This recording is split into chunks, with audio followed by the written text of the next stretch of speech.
Hi folks, Greg your friendly garden guy right here at Willow Ridge Garden Center. Today we're talking about water gardening plants. Plants for your pond or water garden or bog area.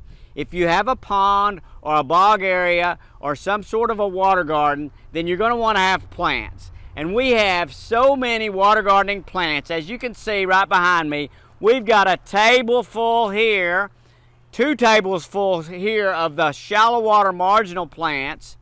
We've got the lotuses and lilies right in front of me here, and beside me here we have many different colors of your lilies and lotuses, great for your water gardening right here at Willow Ridge Garden Center. Inside here we have more water gardening plants. We have tables full of shallow water marginal plants on each side. These are great plants for the shelves and the shallow water bog areas.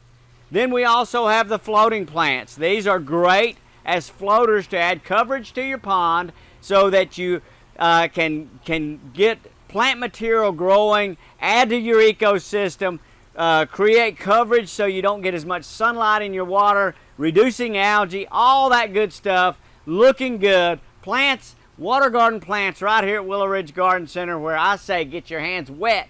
It's good for you.